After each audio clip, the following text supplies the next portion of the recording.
Get cozy, turn up the volume, and try not to look behind you. This one's intense. Like and subscribe if you're ready. 5 real horror stories hidden beneath Antarctica's ice. Story 1. The signal from below. The ice drill had been running for 18 hours straight when we first heard it. I still remember the exact moment, 3:47 a.m. on March 15, 2019. The sound cut through the mechanical whirring like a knife through silence, and every person in that research station felt their blood freeze. My name is Dr. Sarachin, and I was leading a glaciology expedition for the International Antarctic Research Consortium. Our mission was simple: extract ice core samples from a previously unexplored region near the Transantarctic Mountains. What we found buried 2 kilometers beneath the surface would haunt me for the rest of my life. The drilling had been routine until we hit what appeared to be a void, a massive pocket of space that shouldn't have existed. Our equipment detected traces of atmosphere, which was impossible. Ice that old shouldn't contain pockets of preserved air. But the readings were undeniable. That's when the sound started. At first, we thought it was equipment malfunction. A rhythmic tapping, like Morse code, but following no recognizable pattern. Dr. Marcus Webb, our senior researcher, insisted it was just thermal expansion creating noise in the drill shaft. But I knew better. I'd been studying ice acoustics for 15 years, and this was something else entirely. The tapping continued for 3 days, growing stronger and more frequent. On the 4th night, I was alone in the communications tent when I heard it clearly through our hydrophone array. Not just tapping, but what sounded distinctly like knocking. Deliberate. Purposeful. As if something was responding to the vibrations from our drill. I called the team together. We lowered a fiber optic camera down the shaft, expecting to see nothing but ice walls and shadows. Instead, at a depth of 2,143 meters, the camera revealed a cavern. Massive. The walls appeared smooth, almost carved, extending beyond our lighting range. But what made my hands shake as I adjusted the controls was the floor of the cavern. It was covered in perfectly circular holes, each about 3 meters in diameter, arranged in geometric patterns that stretched into the darkness. And from each hole, a faint bioluminescent glow emanated from far below. "Jesus Christ," whispered Dr. Webb, his face pale in the monitor's glow. "What is this place?" We needed samples. Against every instinct screaming at me to abandon the site, scientific curiosity won. We lowered collection equipment into one of the holes. The readings we got back defied explanation: organic compounds that shouldn't exist, molecular structures that seemed almost designed. That night, the knocking stopped. Instead, we heard something that made us all question our sanity: voices. Human voices, speaking in languages none of us recognized, echoing up from depths that our equipment couldn't measure. The conversation seemed urgent, almost panicked, as if a group of people were trapped far below and calling for help. Dr. Amanda Foster, our linguist, spent hours analyzing the recordings. She identified fragments of what might have been ancient dialects, Proto-Germanic, early Slavic, languages that died out thousands of years ago. But mixed in were sounds that weren't quite human. Clicks and whistles that seemed to be responses in the conversations, as if something else was down there, communicating with these ancient voices. On our final night at the site, I made a decision I'll regret forever. I suited up in our deep cave gear and prepared to rappel into one of the holes. The team tried to stop me, but I was expedition leader, and I needed answers. The descent took 40 minutes. My headlamp barely penetrated the crushing darkness, but I could see the walls were covered in markings, carved symbols that looked almost hieroglyphic but followed patterns that hurt to look at directly. The temperature readings on my suit showed it was getting warmer as I descended, which should have been impossible. At 90 meters down, my rope went slack. I'd reached the bottom of the hole, but I wasn't standing on rock or ice. The surface beneath my feet was soft, organic, and warm. As I swept my light around, I realized I was standing on what looked like preserved flesh. The entire floor of this chamber was made of tissue, human tissue, that showed no signs of decay despite being buried under kilometers of ice for what had to be millennia. That's when I saw the bodies. Hundreds of them, perfectly preserved, arranged in concentric circles around the chamber's perimeter. They wore clothing I didn't recognize, leather and furs worked in styles I'd never seen. But their faces showed expressions of absolute terror, as if they'd been buried alive, screaming.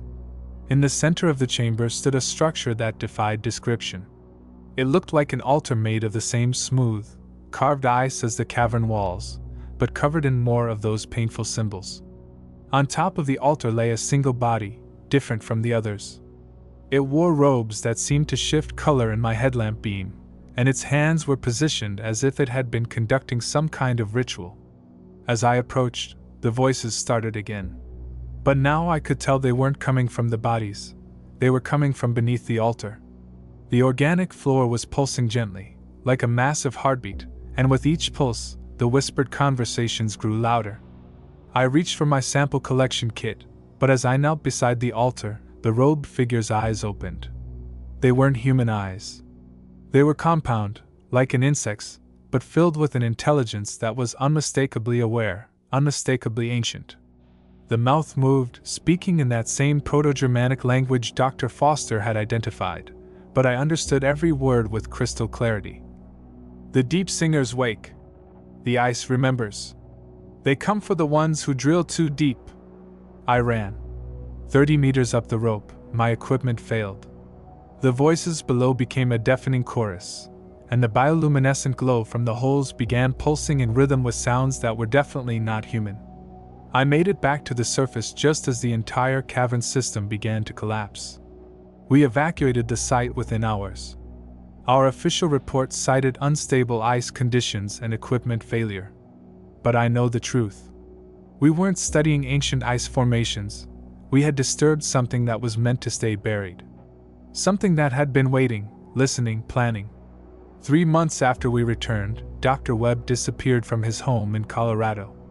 The police found his basement filled with those same carved symbols, covering every surface. Dr. Foster was found dead in her office, apparently from a heart attack, but her final notes showed she'd been translating more of those ancient voices. She'd figured out what they were really saying. They weren't calling for help. They were giving instructions, teaching something how to reach the surface. Last week, I received a package with no return address. Inside was a single ice core sample, one we never collected. Embedded in the ice was a photograph of our research station taken from below, through 2 kilometers of solid ice. In the corner of the photo, barely visible, was a timestamp, 3 days from now. The knocking has started again. But now it's coming from underneath my house. Story 2, the McMurdo incident.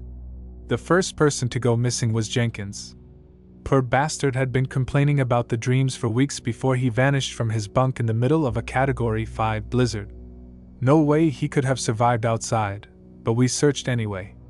What we found 3 days later, buried in a snowdrift 2 kilometers from base, wasn't entirely Jenkins anymore. I'm Lieutenant Colonel David Hayes, former commanding officer of the 109th Airlift Wing stationed at McMurdo Base. What happened during the winter of 2017 was classified immediately, all personnel sworn to secrecy under threat of court-martial. But classification expires when you're dying, and the cancer the doctors say I have gives me maybe 6 months. The world needs to know what we found under the ice that winter. McMurdo Base had been my home for 3 tours, and I knew every pipe, every corridor, every quirk of the heating system. So when the sounds started coming from below the foundation, I knew they weren't normal settlement noises. This was different. Scratching. Digging. Like something was trying to work its way up through the permafrost. It started in November. The base was fully staffed with 847 personnel preparing for the long winter isolation. Our mission was routine support for various research teams, but that changed when the construction crew working on the new water treatment facility hit something unexpected at 12 meters down. Chief Engineer Rodriguez came to my office that morning looking like he'd seen a ghost. "Sir, you need to see this," he said, his hands shaking as he spread out digital photos on my desk. "We were digging the foundation when we broke through into something." The photos showed a chamber. clearly artificial, with walls made of the same dark stone I'd never seen before in Antarctica. But what made my blood run cold were the contents. The chamber was filled with equipment, machinery that looked advanced but somehow wrong, as if it had been designed by minds that didn't quite understand human engineering principles. "How deep?" I asked. 12 meters through permafrost, sir. But the chamber extends much deeper. We dropped a weighted line and didn't hit bottom at 60 meters. I ordered the site sealed immediately and called for a full archaeological survey team from the States.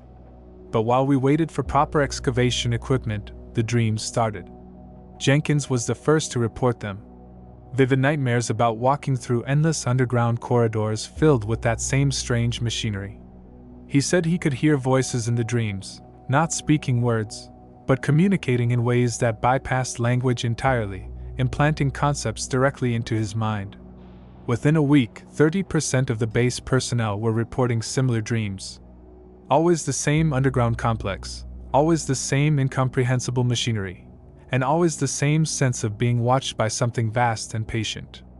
Dr. Ellen Vasquez, our base psychologist, initially attributed the dreams to isolation stress and suggested they were somehow spreading through suggestion. But her theory fell apart when people started sleepwalking to the sealed excavation site. Security cameras showed the same pattern every night. Personnel would rise from their bunks around 3 a.m., all moving with the same deliberate pace, all heading directly for the construction area. When we woke them, they had no memory of leaving their beds, but they all reported the same thing: they'd been summoned. That's when Jenkins disappeared. The blizzard that hit us was unprecedented, wind speeds over 200 kilometers per hour, temperature dropping to -60°C. Nobody could survive outside in those conditions, which is why we were baffled when Jenkins' tracking beacon started moving across the ice at a steady pace, heading directly away from base. I led the search team myself once the storm passed. We found Jenkins' beacon embedded in a pressure ridge 3 kilometers south of base, but no sign of Jenkins himself. What we did find was a hole in the ice, perfectly circular, descending straight down. The walls were smooth, almost polished, and our depth sounder couldn't find the bottom. But that wasn't the worst part. Around the hole, pressed into the snow, were footprints. Hundreds of them, all leading to the edge and stopping. They were human prints, but wrong somehow. The proportions were off, the stride too long, and there were far too many for the 37 people Jenkins could have encountered outside the base. We rappelled down. I wished to God we hadn't. 50 meters down, the hole opened into a vast cavern system that shouldn't have existed. The walls were covered in a phosphorescent moss that provided just enough light to see the impossible architecture around us. Bridges spanning empty air, towers that grew from floor to ceiling like massive trees, and everywhere that same incomprehensible machinery, now clearly active. The air was warm and humid, filled with sounds that made your teeth ache, subsonic vibrations mixed with mechanical rhythms that seemed to follow no earthly pattern. But underneath it all was something else, singing. Human voices, harmonizing in ways that no human choir should be able to achieve, creating overtones that resonated in your bones. We found them in the central chamber. The 37 missing personnel from McMurdo base, including Jenkins. They were alive, but changed. Their skin had taken on the same phosphorescent quality as the moss, and their eyes reflected light like an animal's. They were arranged in a perfect spiral around a central structure that hurt to look at directly, a mass of crystal and metal that pulsed with internal light. Jenkins saw us first. When he smiled, I saw his teeth had been replaced with something that looked like carved ice. "Colonel Hayes," he said, his voice carrying harmonics that made my ears ring. "You made it. We've been waiting. Jenkins, what the hell is this place? What happened to you?" "We found them, sir. Or they found us. The builders. They've been sleeping under the ice for so long, waiting for someone to wake them up. And now they're ready to come home." That's when I realized the machinery wasn't inactive, it was warming up. The entire complex was some kind of massive engine, and these people, my people, were somehow powering it. The singing wasn't random, it was a working song, a rhythm to keep the great mechanisms running. "Come on," Jenkins said, extending his hand toward me. "Join us. It doesn't hurt after the first day. And you'll understand everything. The purpose. The plan. Why humanity was really brought to this continent." I ran. Left my team, left my people, left everything and ran back up that hole like the devil himself was chasing me. Maybe he was. I sealed the excavation with explosives, collapsed the entire site, and filed a report citing structural instability and gas leaks. The official record shows 38 personnel lost to severe weather conditions during an unprecedented storm. The families got death certificates and condolence letters. But I know they're still down there. The singing never really stopped. I can hear it sometimes in the wind, especially during storms. And the dreams haven't ended either. Every night, I walk through those impossible corridors, and every night, Jenkins is there, waiting, asking me to join them. Last month, I received my new assignment orders. Another tour in Antarctica. Different base, different mission, but the same continent. The orders came with a personal note from Jenkins, written in handwriting I recognize, even though he's been dead for 7 years. "The builders are ready, Colonel. The great work is almost complete. All we need now is someone with authority to open the doors from the surface.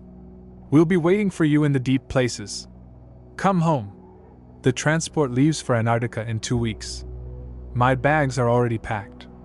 I tell myself I'm going to stop whatever's down there, but I know the truth.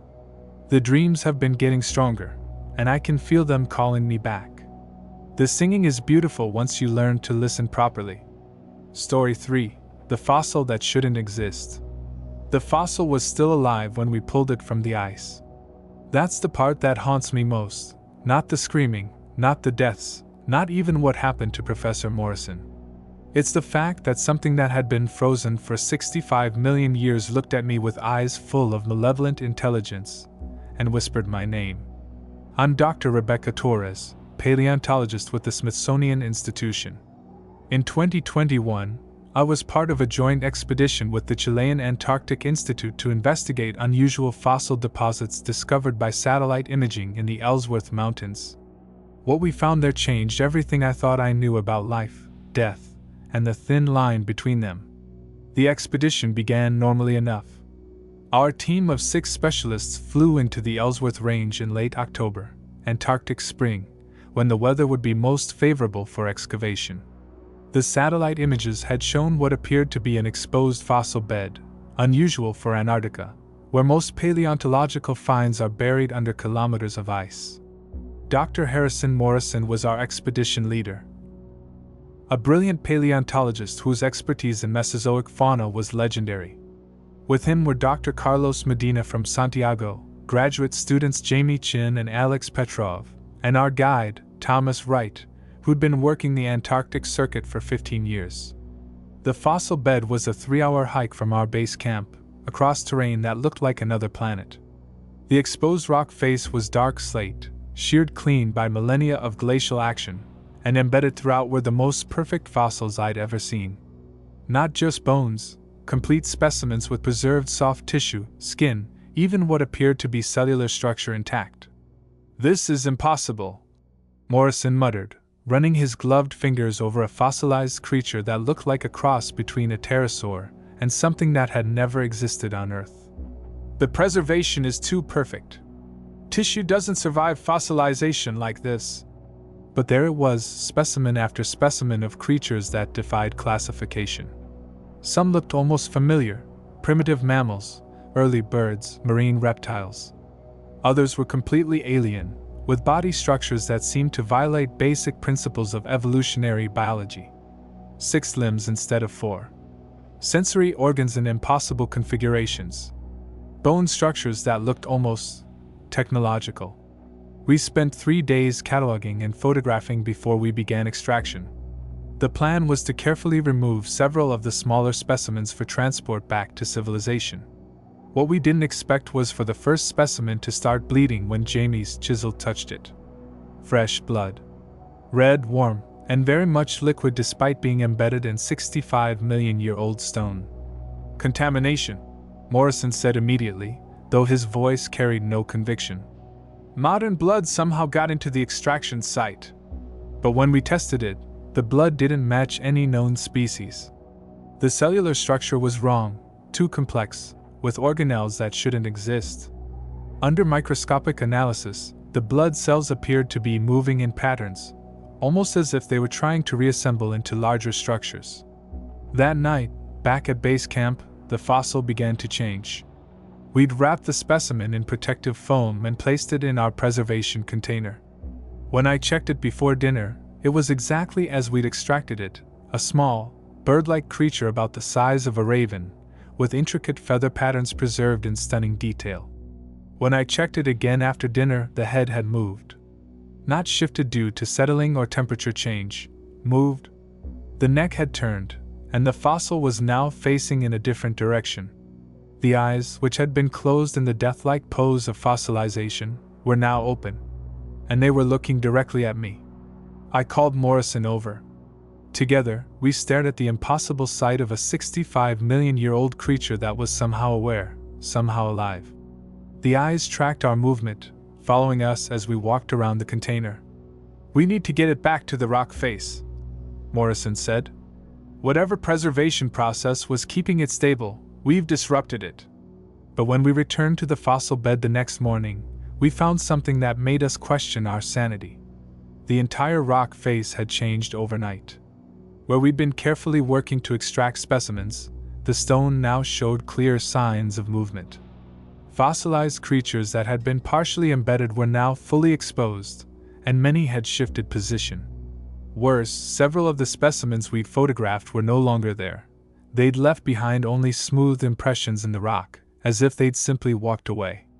And scattered around the base of the rock face were tracks. Hundreds of them, in the snow and pressed into the exposed earth. The tracks matched the feet of the creatures we'd been studying, but they were fresh, made sometime during the night. Thomas Wright, our guide, was the first to voice what we were all thinking. "We need to leave. Now. This isn't a fossil bed, it's a graveyard, and we've woken up the dead."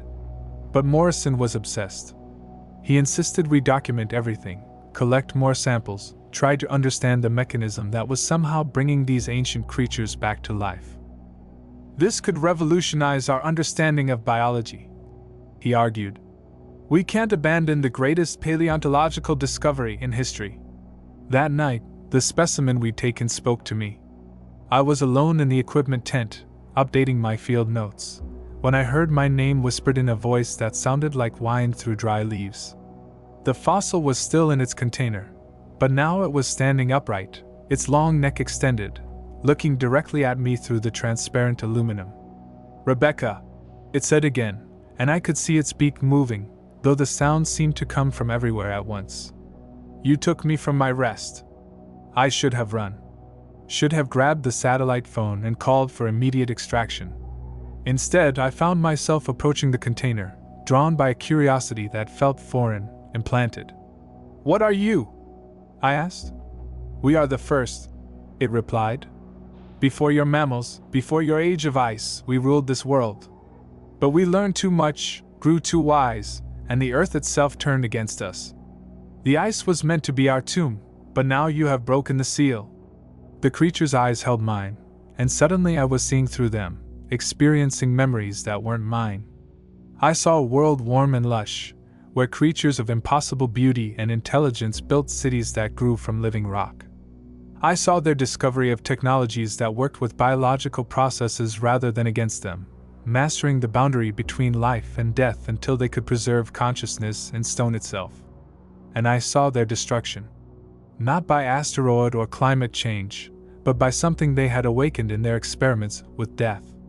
Something that had been waiting in the deep places of the earth. Something that had used their own mastery of preservation against them, trapping them in an endless state between life and death as punishment for their hubris. "The deep dwellers still sleep beneath your feet," the creature whispered. "But our awakening calls to them. Soon they will rise, and your warm age will end as ours did. Unless what? Return us to the deep ice. Seal us back in the stone before the calling spreads. Some prisons are meant to hold."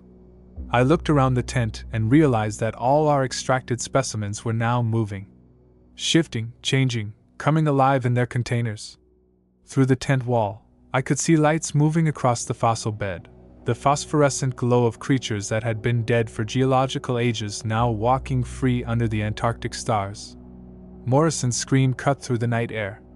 We found him at the fossil bed, partially embedded in the rock face as if the stone had become liquid and then solidified around him.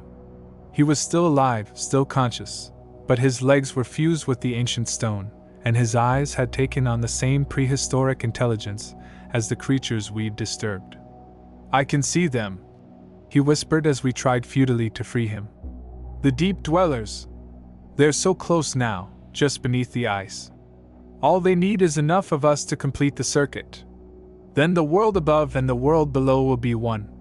We left him there. What else could we do? The extraction helicopter wasn't due for another week, and the fossil creatures were getting bolder, approaching our camp in growing numbers. By the third night, they were speaking in unison, hundreds of voices creating harmonies that made the ice beneath our feet vibrate ominously. Jamie and Alex disappeared on the fourth night. We found their equipment scattered around the fossil bed, and new impressions in the rock face where we believed they'd been absorbed. Only Thomas and I made it to the extraction point. The official report blamed equipment failures and severe weather conditions for the loss of team members. The fossil specimens we'd collected were listed as destroyed in a tent fire. But I kept one, the first one, the creature that had spoken to me. It's in my basement now, sealed in liquid nitrogen, dormant but not dead. Every night I can hear it calling, not just to me but to something far below. The basement floor has developed cracks that get wider each month, and sometimes I swear I can feel warm air rising from the depths. The local seismological station has recorded dozens of minor earthquakes centered directly under my house. I know I should destroy it. Smash it, burn it, scatter the pieces. But I can't. The knowledge it carries, the glimpses of a world beyond our understanding, the scientific implications are too important. Besides, it's already too late. Last week, construction crews in New York broke through into a cavern while building subway extensions. The workers reported finding fossilized creatures embedded in the walls, perfectly preserved and somehow still warm to the touch. The calling has begun to spread. The deep dwellers are stirring, and Morrison was right, it only takes enough of us to complete the circuit. The creature in my basement has been more active lately, shifting in its container, watching me with those ancient, intelligent eyes. Last night it spoke again. "Soon, Rebecca. The circuit is almost complete. Your kind has been such excellent conductors. I can feel them now, far below, vast presences stirring in spaces that predate human civilization. The fossil wasn't just a preserved creature, it was a key, a beacon, a bridge between what was and what is coming. The ice remembers everything. And now, finally, it's ready to remember us." Story 4. The Cartographer's Discovery. The map showed cities that had never been built on a continent that had been frozen for 15 million years. But the coordinates were precise, the architectural details were accurate, and the satellite imagery confirmed that every structure was exactly where the map said it would be, buried beneath 3 kilometers of ice. My name is Dr. Elena Vasquez, and I used to be a cartographer for the Antarctic Treaty Secretariat. Used to be, because after what I discovered in the deep archives beneath the South Pole Station, I can never look at a map the same way again. Some knowledge changes you, marks you, makes you see patterns in geography that reveal truths about our world that were meant to stay hidden. It started with a routine assignment.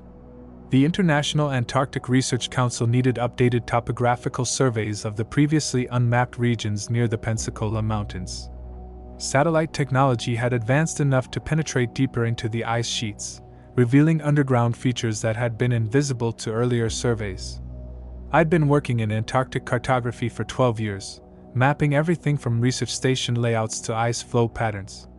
It was methodical, precise work that appealed to my need for order and accuracy. The continent held no mysteries for me, just coordinates, elevations, and geographic features waiting to be properly documented. The archives beneath South Pole Station contained 40 years of accumulated survey data, most of it stored on obsolete media formats that required specialized equipment to access. My job was to digitize the oldest records and cross-reference them with current satellite imagery to create comprehensive geological surveys. That's when I found the box labeled Project Carthage 1962 to 1963. The box contained survey maps unlike anything in the official records. Hand-drawn on parchment that felt ancient, they showed the Antarctic continent as it had never existed in recorded history, ice-free, temperate, covered with vast cities connected by networks of roads and canals. The detail was extraordinary. Individual buildings, street layouts, harbor installations, and what appeared to be massive industrial complexes stretching across valleys that were now buried under ice. But these weren't fantasy maps or speculative archaeology. Each city was marked with precise coordinates, and when I cross-referenced them with current satellite data, the underground anomalies lined up perfectly. Structures that shouldn't exist were exactly where the maps indicated they would be. The maps were signed by Dr. Theodore Blackwood, Antarctic surveyor, 1962 to 1963. There was no record of Dr. Blackwood in any official database, no personnel files, no expedition records. According to every database I could access, he had never existed. Attached to the maps was a journal, written in the same careful handwriting. The entries began normally enough: standard survey notes, weather observations, technical specifications for mapping equipment. But as I read deeper, the tone changed dramatically. Day 47, the ground-penetrating radar is showing impossible readings. Structures beneath the ice, arranged in geometric patterns that span hundreds of kilometers. The formations are too regular to be natural, too vast to be anything human civilization could have built. Day 52, we've established that the structures extend to depths of at least 300 meters.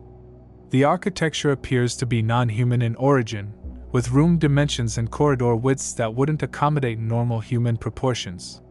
But there are clear signs of human habitation in the upper levels: furniture, tools, personal artifacts that appear to be from multiple historical periods. Day 58, found the first entrance. A shaft that descends directly down through the ice, lined with carved stone that remains warm to the touch despite the sub-zero temperatures. The carvings depict human figures alongside creatures that don't match any known species. The humans in these carvings appear to be servants or slaves. Day 61, we've mapped 7 distinct city complexes, connected by tunnel networks that span the entire continent.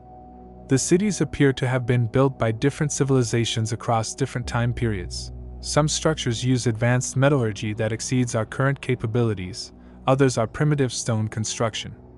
But all show evidence of the same controlling influence: the non-human architects. I spent weeks verifying the journal entries against geological surveys and ice core data. Everything matched. The tunnel networks Blackwood described corresponded exactly to unusual seismic readings that had puzzled researchers for decades. The warm spots in the ice aligned with locations where the journal indicated active thermal management systems. But the most disturbing correlation was with missing persons reports. Over the past 60 years, 237 people had vanished in Antarctica under unexplained circumstances. When I plotted their last known locations on a map, they formed a perfect pattern around the entrance points Blackwood had identified. I requested access to the original Project Carthage files from the National Archives. The response was immediate and chilling. Project Carthage is classified under Executive Order 13526. Access denied. Further inquiries regarding this designation are prohibited under the National Security Act. That's when I realized I was being watched. First, it was just a feeling, the sense that someone was observing me as I worked late in the archives. Then I noticed the same faces appearing in different locations around the research station. Personnel I didn't recognize, wearing visitor badges that were never logged in the daily reports. My computer access began showing anomalies. Files I'd saved would disappear overnight. Search queries would return different results than they had the day before. My email correspondence with colleagues outside Antarctica was being intercepted and modified before delivery. Dr. Sarachin from the glaciology department warned me during a chance encounter in the mess hall. "Elena," she whispered, "you need to stop asking questions about the underground structures. There are people here who don't want that information public, and they're not just scientists." But I couldn't stop. The maps were calling to me, revealing patterns in Antarctica's geography that painted a picture of human history that contradicted everything we thought we knew. The continent hadn't been continuously frozen, it had experienced multiple ice ages and warm periods, and during each warm period, human civilizations had flourished there, built vast cities, developed advanced technologies. And each time, when the ice returned, those civilizations hadn't died out. They'd gone underground, guided by the non-human entities that Blackwood's journal described as the architects of deep places. The final entry in Blackwood's journal was dated December 21, 1963. "They've found me. The architects don't appreciate surface dwellers mapping their domain. And they've convinced certain elements within our government that some knowledge is too dangerous for public consumption. Tonight they're taking me down into the deep cities. They say I can continue my work there, mapping the true extent of their realm, but I'll never return to the surface. If anyone finds these maps, understand that they represent only the beginning. The cities I've documented are just the uppermost levels. Below them stretch networks that connect not just to every continent on Earth, but to realms that exist in spaces our geometry cannot describe. The architects have been here far longer than humanity, and they've been guiding our development, harvesting our civilizations when we become too numerous or too curious. The ice ages aren't natural phenomena, they're management tools. When surface populations grow too large, the architects trigger cooling cycles that force survivors underground, where they can be more easily controlled. We're not the first human civilization to discover this pattern, and we won't be the last to disappear because of it. Elena, yes, I know you're reading this. The maps are connected to their creators, and through them, the architects can perceive anyone who studies them with sufficient understanding. You've been marked now, chosen for the same fate as all cartographers who map too deeply. They're coming for you tonight." My blood froze. The journal entry was dated 60 years ago, but it included my name, my exact situation, details about my research that no one from 1963 could have known. I looked up from the journal to find 3 figures standing in the archive room doorway. They wore Antarctic research gear, but moved with perfect synchronization, and their eyes reflected light like an animal's. Between them stood a 4th figure, older, wearing clothing from a different era, but with the same luminous eyes. "Dr. Elena Vasquez," the older figure said in a voice I recognized from my own pronunciation of difficult geographic terms. "I'm Theodore Blackwood. I believe you've been studying my work." Behind them, the archive room began to change. The walls stretched upward into impossible heights, and the floor beneath my feet became transparent, revealing vast cities spread out in the depths below. Cities filled with lights that moved like living things, populated by figures that maintained the proportions of humanity, while clearly being something else entirely. "The surface world is just the shallows," Blackwood continued, approaching with movements that seemed to cover too much distance with each step. "The real Earth, the permanent Earth, exists in the deep places. We've been expanding it for millennia, preparing for the day when the surface becomes uninhabitable. That day is coming soon, Elena. Climate change, resource depletion, political instability, all natural consequences of surface civilization reaching its harvesting point. But you've demonstrated the spatial intelligence we need for the next phase of expansion. Your maps of the surface world will help us integrate the final populations when the ice returns." I tried to run, but the archive room had become a corridor that stretched infinitely in both directions. The maps on the walls were changing, showing cities rising from beneath every continent, tunnel networks connecting every major population center on Earth. And in the margins of every map, written in my own handwriting, were notations I didn't remember making, surveyor's notes, for geographic features that didn't exist yet. "Welcome to the Deep Cartography Department," Blackwood said as my vision began to fade. "We have so much work to do. I'm writing this from a place that exists between the mapped and unmapped regions of reality. The cities below are more beautiful than any surface architecture, filled with technologies that work in harmony with geological processes, powered by the Earth's own thermal dynamics. The architects, I've learned to call them the thermal engineers, have been preparing this realm for millions of years, creating a backup infrastructure for life on Earth. But the cost of this paradise is the surface world. Every human who disappears in Antarctica becomes a permanent resident of the deep cities, contributing their knowledge and skills to the great underground civilization. We're not prisoners, we're colonists, preparing the deep realm for the billions who will eventually join us when the next ice age arrives. I still make maps. But now I map territories that exist in dimensions that surface geography can't describe. Cities that stretch through time as well as space, populated by every human civilization that ever discovered too much about the true nature of our world. The maps I create now show the future as clearly as the past. I can see the warming that will trigger the cooling, the floods that will drive populations underground, the precise locations where the entrance shafts will open when the time comes. And I can see you, reading this account, wondering if it's real or just another internet horror story. But you're already marked now. Your curiosity has been noted by the thermal engineers. They're always recruiting people with the spatial intelligence to understand impossible geography. Check your basement tonight. Look for new cracks in the foundation, warm spots where the concrete feels oddly soft. Listen for the sound of surveying equipment echoing up from far below. The deep cities need cartographers, and they've been watching your internet searches with great interest. Welcome to the expedition. The maps are waiting. Story 5, The Last Transmission. The radio operator who picked up our final transmission said it lasted 17 minutes, but on our end, we'd been broadcasting for 3 days. That's when I knew we weren't just lost in Antarctica. We'd fallen through a crack in time itself, into a place where the continent remembers everything that ever died on its ice. I'm Captain James Mitchell, formerly of the research vessel Aurora. What I'm about to tell you happened during what should have been a routine supply run to ᴂᴇʟᴏ Research Station in February 2020. Instead, our ship disappeared for 6 months, reappearing off the coast of Chile with only one survivor, me, and a cargo hold filled with equipment that hadn't been invented yet. The Aurora was a sturdy icebreaker, purpose-built for Antarctic supply runs. Our crew of 12 had made this trip dozens of times: Captain Rodriguez, Chief Engineer Thompson, myself as first officer, and 9 others who knew Antarctic waters like their own backyards.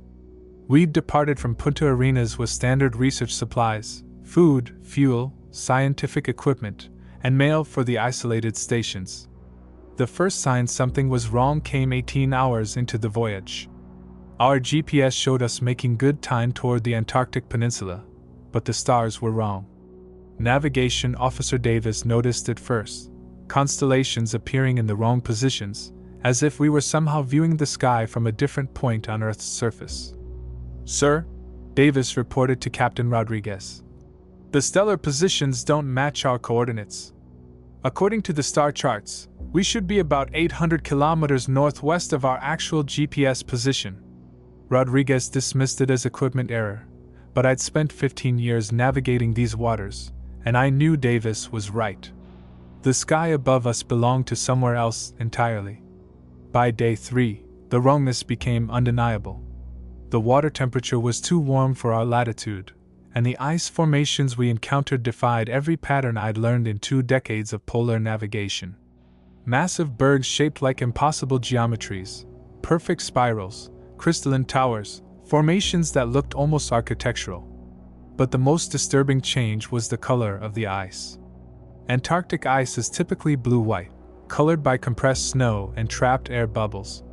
The ice we were encountering was shot through with veins of deep red, as if something had bled into the frozen water and spread like infection through the crystal structure. "Captain," I said during our evening navigation meeting, "I think we need to turn back. These aren't normal Antarctic conditions." Rodriguez, a veteran of 30 years in these waters, looked exhausted. "Jim, our compass is spinning freely. GPS shows us in 3 different locations depending on which satellite we query. And the radar is picking up land masses that aren't on any chart. We couldn't find our way back if we tried." That night, engineer Thompson made a discovery that changed everything. While checking the engine room, he found our fuel gauge showing impossible readings, not just full, but overfull, as if the diesel in our tanks was somehow multiplying. It's not just the fuel, he told me in a shaking voice. The fresh water reserves are doing the same thing. And the emergency food supplies. Everything we consume is being replaced by something, but I can't figure out how or why. I went down to check the cargo hold and found our supplies had indeed multiplied, but the new items weren't exactly identical to what we'd loaded. The canned food bore labels from companies that didn't exist. The scientific equipment included instruments I didn't recognize, designed for purposes I couldn't fathom. And scattered throughout were personal items that clearly belonged to our crew, photographs, letters, personal effects, but showing versions of our lives that had never happened. I found a photograph of myself standing next to a woman I'd never met, but who felt familiar, like a half-remembered dream. On the back, written in my own handwriting, was, "Sarah and me, 10th anniversary, McMurdo Base, 2018. I'd never been married. I'd never had a 10th anniversary. I'd never been stationed at McMurdo for civilian purposes.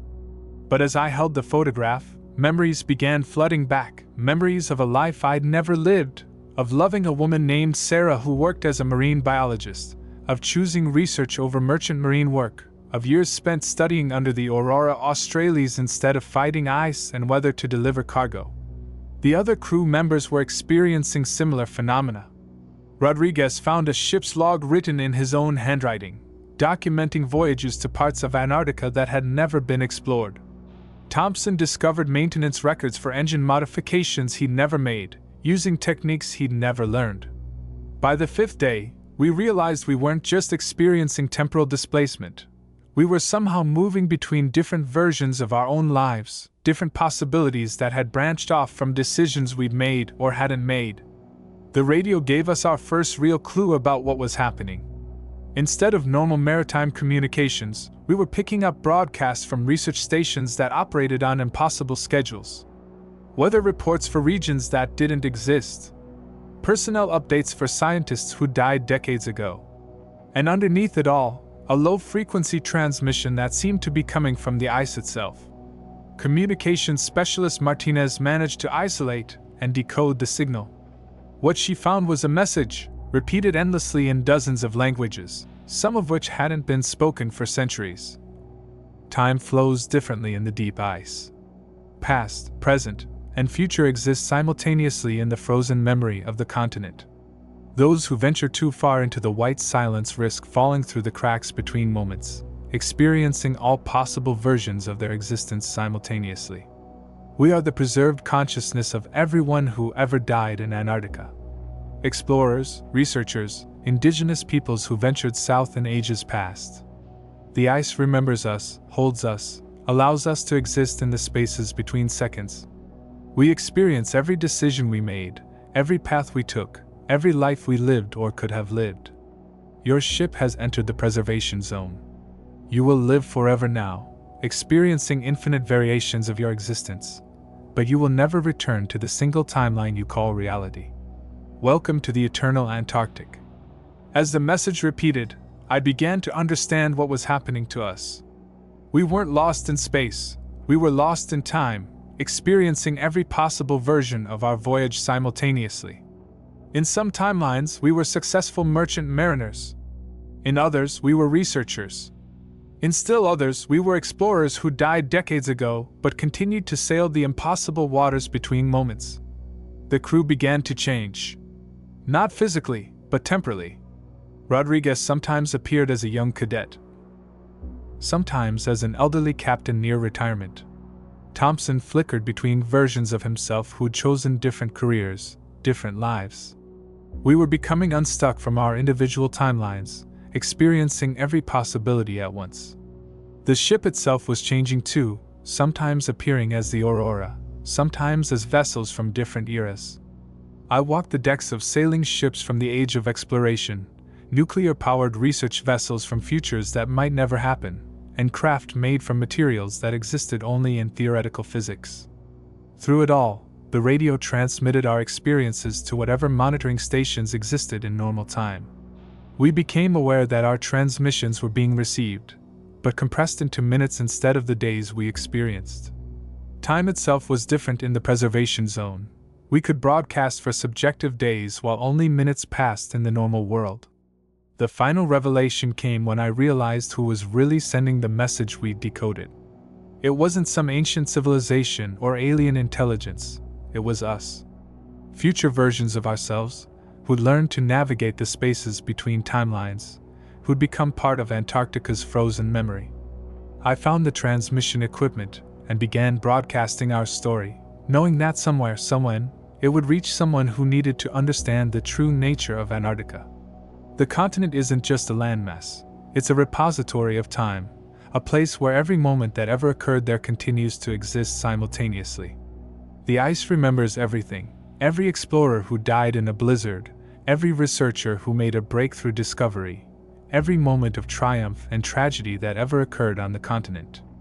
And sometimes, when conditions are right, when the temporal barriers wear thin, living people can fall through into that preserved realm of infinite possibility.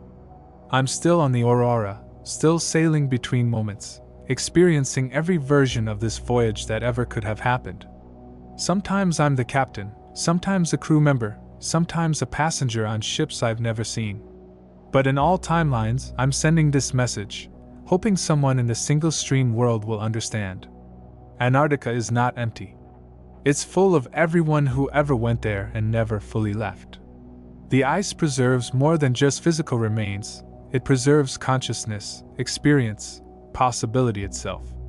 If you're reading this, if you're planning a trip to Antarctica, understand what you're risking. The continent collects people, stores them in the frozen spaces between seconds. You might complete your mission and return home normally. Or you might find yourself sailing forever in the white silence, experiencing every life you could have lived, but never able to return to the one you actually lived. The preservation zone is expanding. Each year, more ships report temporal anomalies in Antarctic waters. More researchers at isolated stations experience missing time, false memories, encounters with people who shouldn't exist. The ice is waking up, remembering more intensely, and the boundaries between the preserved realm and normal time are breaking down. Soon, the entire world might experience what we've experienced, the overwhelming beauty and terror of living all possible versions of existence simultaneously. I can see it now, from my position outside linear time. The moment when the preservation zone encompasses the entire planet, when every human consciousness joins the eternal Antarctic memory, when time itself becomes as fluid as the ice that holds us. It will be beautiful. It will be perfect. It will be forever. But until then, I'll keep broadcasting, warning those who can still choose a single timeline. The Aurora continues its eternal voyage through the spaces between moments, carrying a crew who experience every possible version of their lives, preserved forever in Antarctica's infinite, frozen memory. This is Captain James Mitchell, transmitting from somewhere between yesterday and tomorrow, still sailing, still hoping someone in the single-stream world is listening. The ice remembers everything. Soon, it will remember you too.